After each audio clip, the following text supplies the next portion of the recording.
بسم اللہ الرحمن الرحیم۔ السلام علیکم ورحمۃ اللہ وبرکاتہ۔ میرے سامعین، نبی کریم صلی اللہ علیہ وسلم کا ارشاد گرامی ہے، فرماتے ہیں کہ تمام خطاؤں کی جڑ دنیا کی محبت ہے، اور تمام فتنوں کی جڑ عشر اور زکوٰۃ کا نہ دینا ہے۔ تمام خطاؤں کی جڑ دنیا کی محبت اور تمام فتنوں کی جڑ عشر اور زکوٰۃ کا ادا نہ کرنا۔ ان دو چیزوں کی کمی سے، ان دو چیزوں کے ادا نہ کرنے سے دنیا میں فساد بھی، فتنے بھی اور خطائیں بھی ہوتی ہیں۔ اب ہوتا کیا ہے؟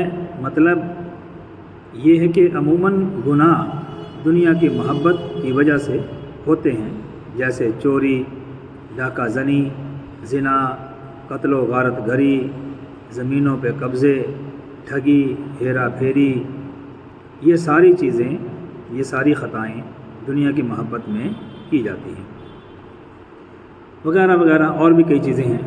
اور ایسے ہی عموماً فتنے عشر اور زکوٰۃ نہ دینے کی وجہ سے ہوتے ہیں، کہ جب عشر نہیں دیا جائے گا، زکوٰۃ نہیں نکالی جائے گی، تو غربا یعنی غریب لوگ اور مساکین، ضرورت مند فساد پھیلاتے ہیں، جھگڑے ہوتے ہیں، پھر وہ باتیں کرتے ہیں اور کئی طرح کے فساد برپا ہوتے ہیں۔ تو عشر اور زکوٰۃ ادا کرنے کی شکل میں غربا و مساکین کی ضرورتیں پوری ہوتی رہتی ہیں، اس لیے ان کی طرف سے ہونے والے فتنوں سے حفاظت رہتی ہے۔ لہٰذا معلوم یہ ہوا کہ ہمیں عشر بھی ادا کرنا چاہیے اور زکوٰۃ بھی ایمانداری سے دینی چاہیے۔ جو لوگ صاحب زکوٰۃ مالک نصاب ہیں، وہ ضرور زکوٰۃ ادا کریں، ہر سال کے ساتھ زکوٰۃ نکالا کریں، تاکہ غریبوں کا اور مساکین کا کام چلتا رہے، ان کی ضرورتیں پوری ہوتی رہیں، اور آپ کا روپیہ پیسہ اور آپ کا مال و دولت پاک و صاف ہوتا رہے۔ یہ جو کہا جاتا ہے نا کہ آپ نے اگر زکوٰۃ ادا کر دی تو باقی ماندہ آپ کا جتنا بھی مال ہے وہ پاک ہو گیا، حلال ہو گیا، اب آپ اس کو جیسے مرضی استعمال میں کریں، وہ آپ کے لیے جائز اور حلال ہے۔ تو صرف 40واں حصہ یعنی 1,00,000 میں سے 2,500 روپیہ صرف نکال دینے سے مال پاک نہیں ہو جاتا۔ یعنی آپ نے وہ 2,500 کنویں میں ڈال دیا، پانی میں بہا دیا، آگ لگا دی، یا کہیں کوڑے میں پھینک دیا اور آپ کے پاس جو بچا وہ حلال ہو گیا، نہیں۔ وہ جو 40واں حصہ ہے وہ ضرورت مندوں تک پہنچے گا، غربا مساکین فقراء کو پہنچے گا، مسکینوں کو پہنچے گا، مستحقین کو پہنچے گا، تبھی ہی آپ کا بچا مال آپ کے لیے حلال اور جائز ہوگا اور ان کی امداد ہو جائے گی۔ لہٰذا ایمانداری سے جو لوگ صاحب زکوٰۃ ہیں وہ ہر سال ضرور زکوٰۃ ادا کیا کریں۔ اب آپ میں سے بہت سارے لوگوں کا یہ سوال ہو سکتا ہے کہ زکوٰۃ تو ہم سمجھتے ہیں، لیکن عشر کیا ہوتا ہے؟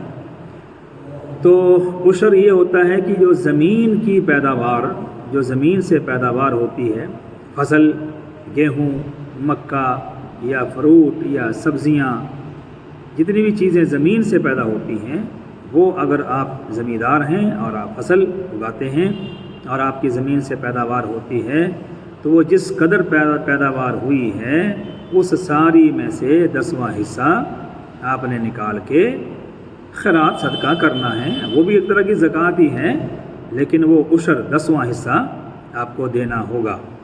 اگر آپ وہ سبزی، ترکاری یا وہ پھل یا جو فصل، گیہوں، مکہ جو بھی نکلا ہے، اگر وہ نہیں دینا چاہتے تو اس کو بیچ کر، بازار میں، منڈی میں بیچ کر، جتنا اس سے پیسہ آوے پھر اس میں سے آپ 10واں حصہ نکال کر غریبوں مسکینوں میں تقسیم کر دیں، تو یہ آپ کا عشر ہو گیا۔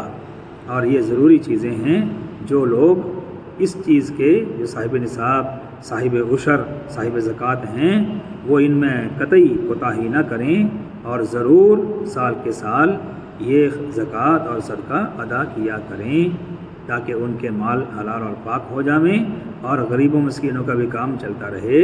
یہ اسی ضرورت کے تحت ایسے ارشادات ہوئے ہیں اور اللہ کے احکام اسی لیے اترے ہیں تاکہ دنیا کا نظام چست درست رہے اور ٹھیک ٹھاک چلتا رہے۔ اللہ تعالی ہم سب کو عمل کی توفیق عطا فرمائے۔ وما علینا الا البلاغ، والسلام ورحمۃ اللہ وبرکاتہ۔